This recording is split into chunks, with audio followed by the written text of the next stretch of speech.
Hi, this is Justincolletti of SonicScoop. Thanks for joining me for this week's episode of the SonicScoop podcast. And today we are going to be talking about the 5 biggest hip-hop mixing mistakes you can make. Last week I did something all about rock mixing. We did the 10 biggest rock mixing mistakes. Now it's all about hip-hop. Do you want to hear more podcast episodes like this one? Let me know what genre you want me to do in the comments down below if you're on YouTube or if you're on one of the audio-only versions. Just shoot me an email, podcast@sonicscooppodcast.com. As a mastering engineer, I work across genres. I don't specialize in one genre. I've mastered a lot of rock records, a lot of pop records, a lot of EDM records, and a lot of hip-hop records. And hip-hop is always fun because I always get to hear so many different styles of hip-hop from so many different clients. And we talk about what they want their record to sound like. People are always throwing totally different sounding records at me. And that is going to be a big part of the number one mistake that we're going to get into in just a second in hip-hop mixing. Before we get deep into this episode and I reveal all 5 of these mistakes and give you actionable takeaways, things you can do instead to not mess up your hip-hop mixes, the only thing I've got to do is give the briefest of shout-outs to our sponsors. This is a podcast. How are podcasts free? Because we got sponsors. And the biggest, most important sponsor on this one is you. You want to sponsor this podcast? Just hit like, subscribe if you're on the YouTube version, or consider giving us a rating and review if you're on one of the audio-only versions like Apple Podcasts or Spotify. But the best way to sponsor this podcast, sponsor yourself. Check out our great full-length courses like Mixing Breakthroughs, where we go deep across a variety of genres. Listen to a whole bunch of tracks together to hear what makes them tick, what makes them work. But even more importantly, we'll give you a framework, a roadmap to mixing, so you know exactly what to do in what order so that your creativity and confidence can go up while your time to complete each mix goes way, way down. Check that one out with a full money-back guarantee over at mixingbreakthroughs.com. Or if you prefer to learn everything that I know about mastering, you can check out my full-length course on mastering, Mastering Demystified, over at masteringengineer.com.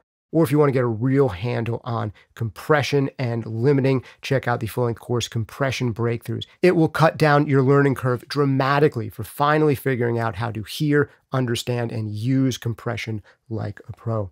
More about our branded sponsors later, but I'll just give a quick mention that this week's episode is sponsored by Soundtoys, making some of my favorite creative mixing effects out there.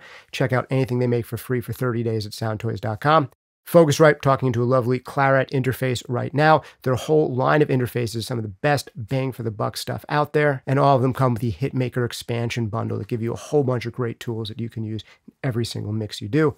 Last but not least, if you want something for free, before we get into this free podcast episode, I got some free plugins for you. Check them out over at gpu.audio/sonicscoop, where you can get early access to a free convolution reverb and very shortly a whole suite of free plugins that run on the GPU in your computer. Check out their open beta now for a limited time, totally free at gpu.audio/sonicscoop. It's gpu.audio/sonicscoop.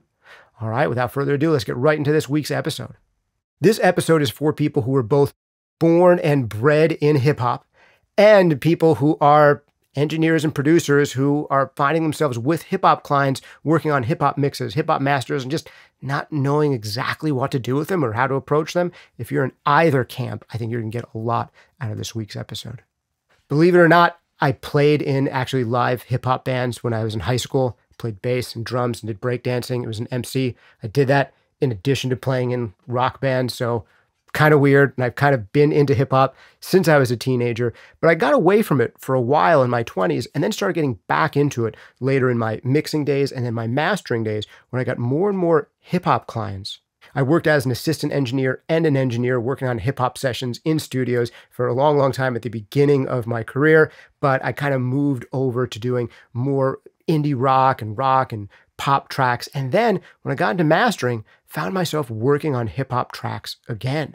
And before we get into the big mistakes on hip hop mixing, I got to give you the one thing I've learned on being in tons of hip hop sessions back in the day, and sometimes with amazing hip hop artists. I remember Jadakiss coming to the studio one day when I was in my early 20s and hearing him compared to everyone else I'd heard spin in front of a mic for the first time. I was like, whoa, that's why you sound good.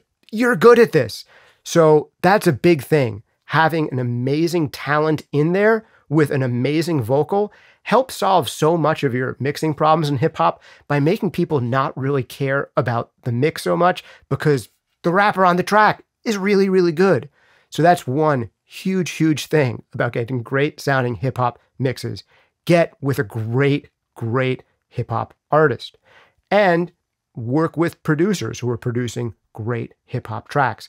That solves so many issues. But that can't be the end of the podcast, right? Just like work with better talent and your records will sound better. No, we're going to give you some ideas about what you can fix in your actual records, the things to avoid, the things to do better. And one of the things that I love about relearning hip hop as a mastering engineer is I meet so many new clients, a lot of times just virtually, sometimes in person. And the first thing I ask all of my clients is, let me hear some of your favorite records. I want to know what they sound like so I know what we're going for. I want to get them in my ear along with you. And this brings me to the first big mistake around hip hop mixing. And that is not knowing what hip hop records sound like in the style of hip hop that you're doing. This is absolutely huge. It sounds like it should be obvious, but there are so many people who are trying to mix or master hip hop records for clients who do not listen to hip hop records in that style. And you absolutely have to. If you're just going to go based on assumptions of what master should sound like, forget about it. It's not going to work. And here's another thing. Even if you're into hip hop and you've been into hip hop for your whole life, have you actually listened to great sounding hip hop and rap records in your studio, in the actual room that you're going to be doing the mixing in? Because I have met lifelong fans of hip hop. They do a mix, then they send me their mix to master. I ask them, look, what are some of your favorite records that you really wish you could knock as hard on those records? It's going to sound amazing next to them. They'll give me a list of a bunch of references. I'll listen to the mix and say, man, this is just mixed totally differently than all of these favorite records that you have. It's almost like you forgot to consult music you actually like in your room before you started mixing this record. And I know that's actually a really common thing for a lot of people who are on the newer side of producing and mixing.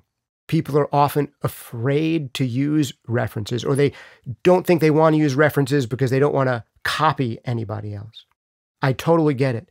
But the reality is, and I said this in the big rock mixing mistakes one as well, sooner or later, you're going to reference your record against your favorite sounding, most impressive, most resonant hip hop records out there.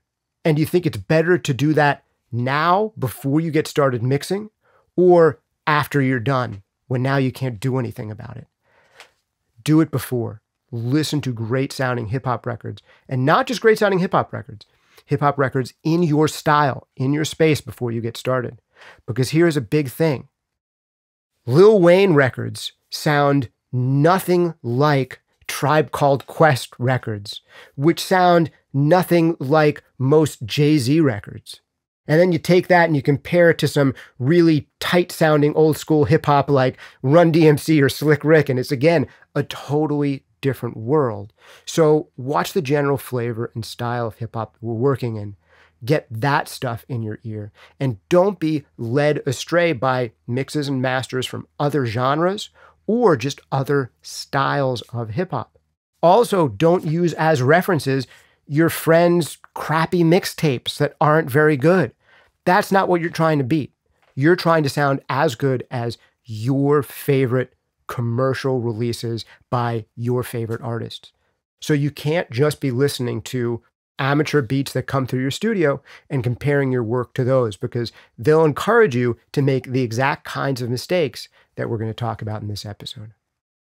All right, so that's the big one that establishes the general framework. Now let's get into the concrete stuff. The second big hip-hop mixing mistake is getting the kick drum wrong. And this can mean so many different things. But I'll give you the few ways that people often get the kick drum wrong. One of the mistakes that people make when they're mixing hip-hop is they treat the kick drum like just another element that's supposed to blend into the larger mix.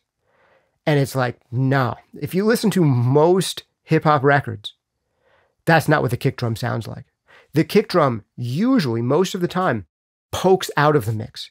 It is treated like a lead instrument in the mix. It doesn't want to be just part of the background wash of the track. It wants to be possibly your loudest and most featured element in the entire mix. It's not necessarily number one, but it's up there.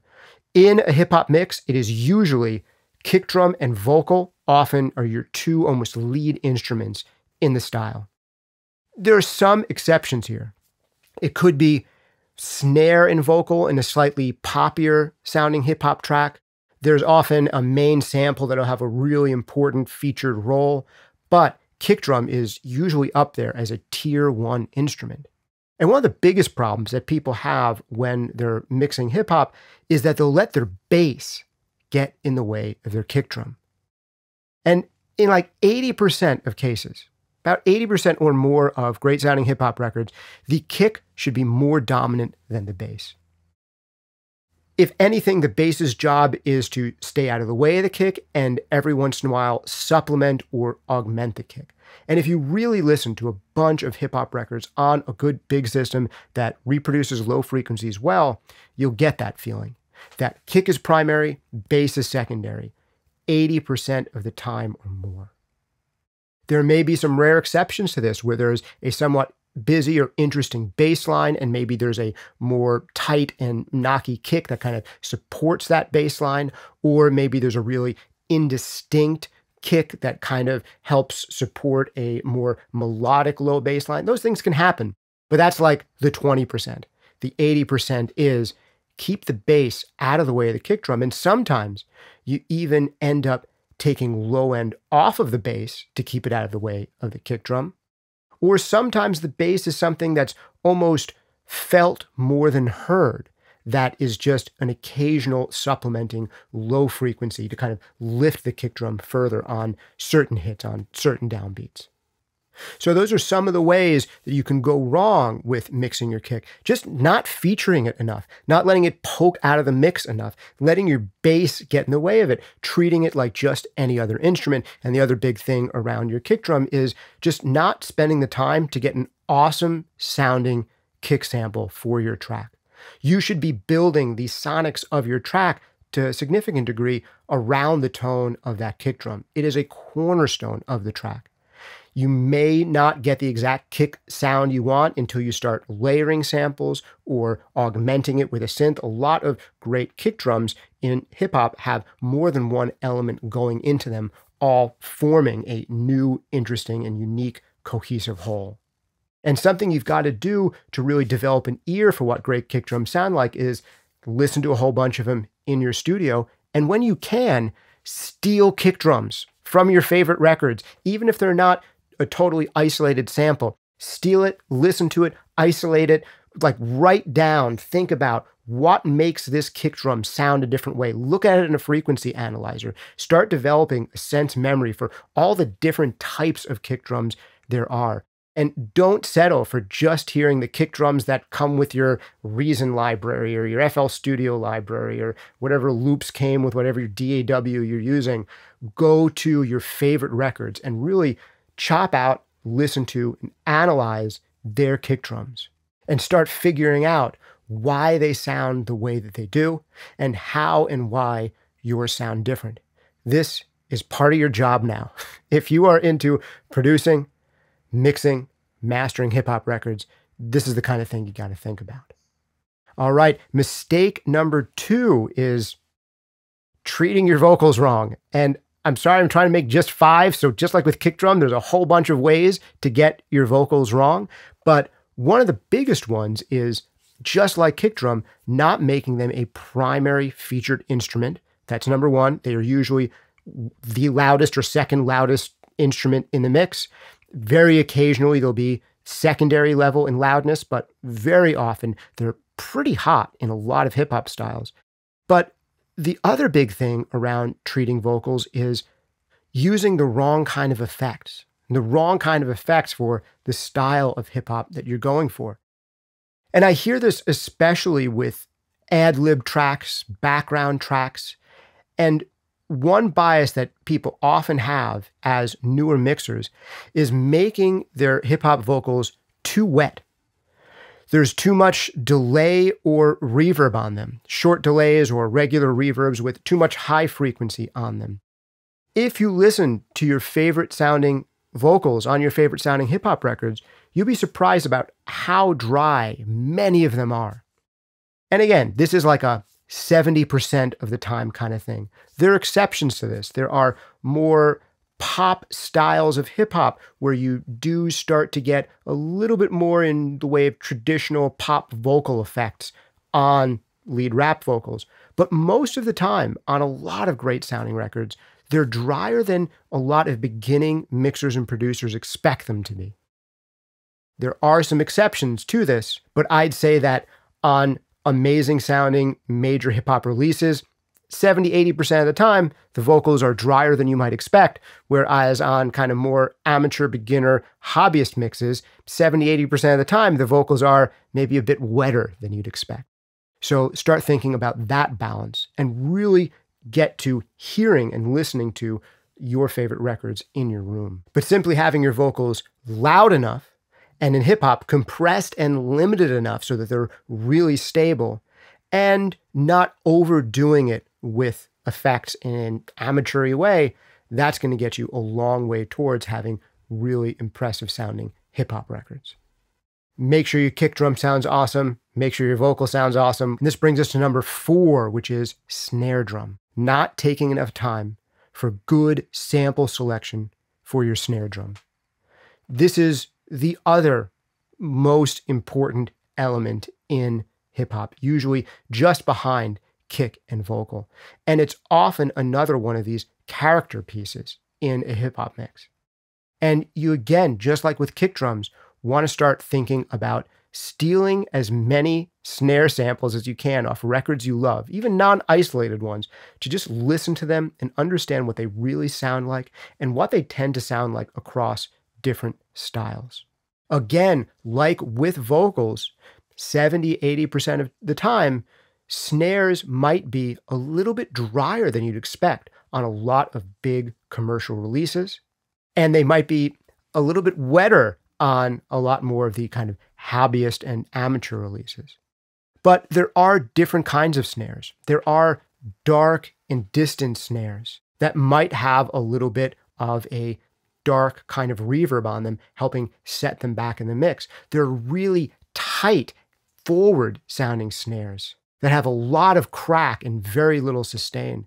But the snare drum is one of those places where you can really get a sonic signature for a record.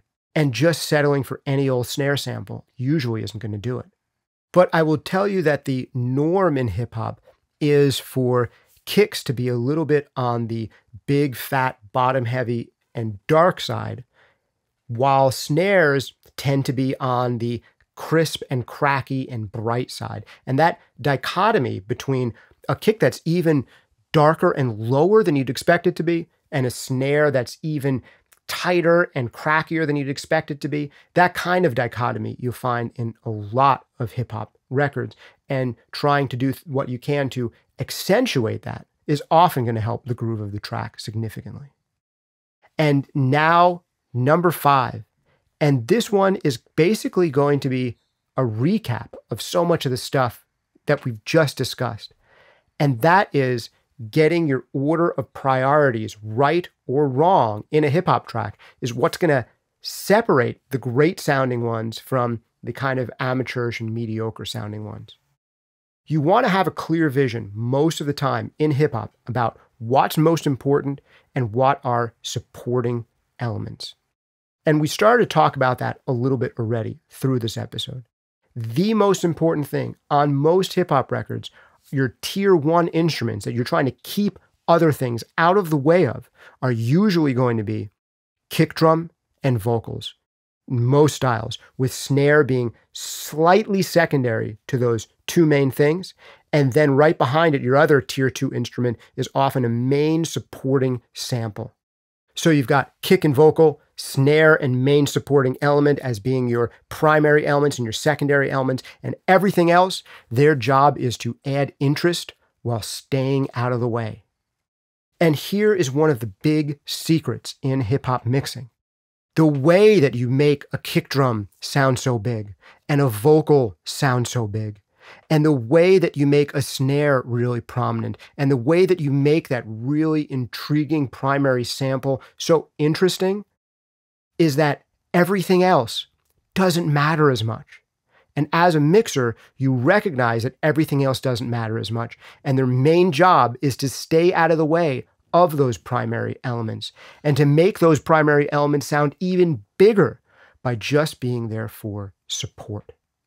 This means that a lot of other little elements that may be in there in the production, some extra odd percussion, a whole bunch of synths or guitar lines that may happen throughout the course of this record, they may want to be a little bit darker, set a little bit further back, maybe a little bit more mono instead of panned way out to the sides, doing things to tuck them back. Because the more contrast you have, the bigger your big elements sound.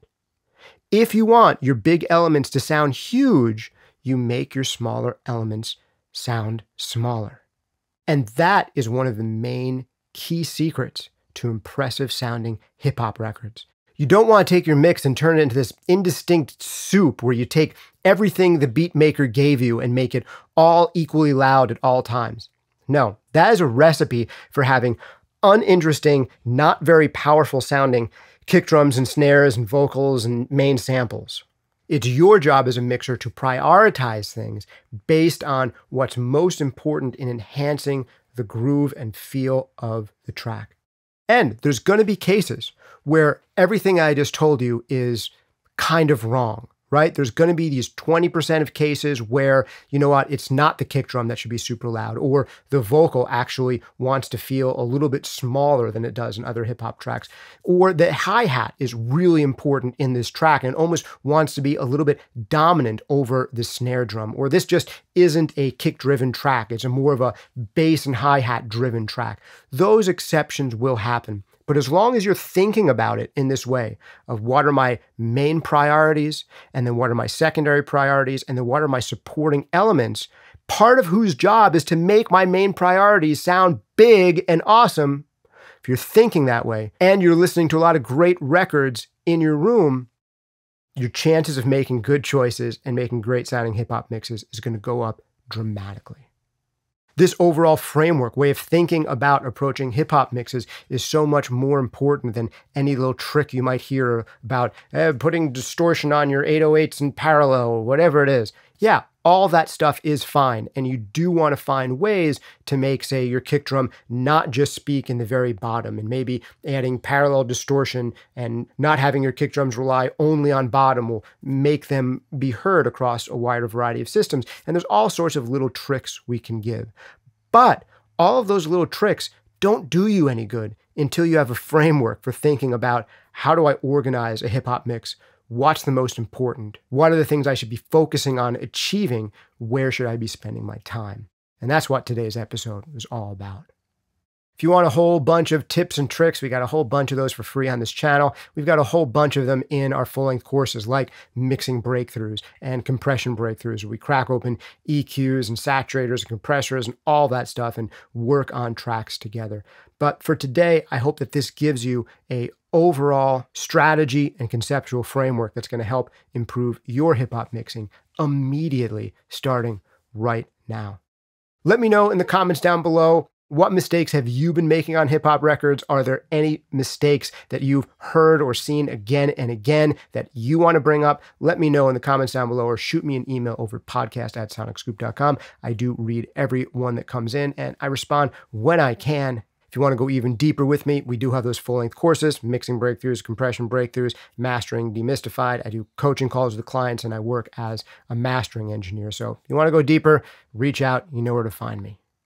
Thanks for making it this far in this episode. Since you did, I want to give you something totally free from this week's branded sponsor, which is GPU Audio. And they are giving away a whole suite of plugins that run off of the GPU on your computer. Check them out over at gpu.audio/sonicscoop. That's gpu.audio/sonicscoop. You can right now get free early access to a convolution reverb, and very shortly you'll be a whole suite early access free plugins over at gpu.audio/sonicscoop for a limited time, so go check it out now. Also, if you want to try out some of my favorite mixing effects totally for free, go over to soundtoys.com where you can try out all the plugins they make for free for 30 days at soundtoys.com.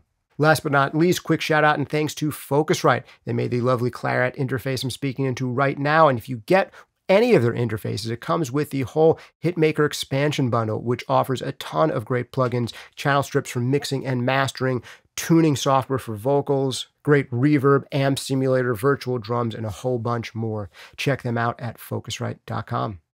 Thanks for hanging out for this week's episode of the Sonic Scoop podcast. This has been Justin Colletti of Sonic Scoop. See you next time.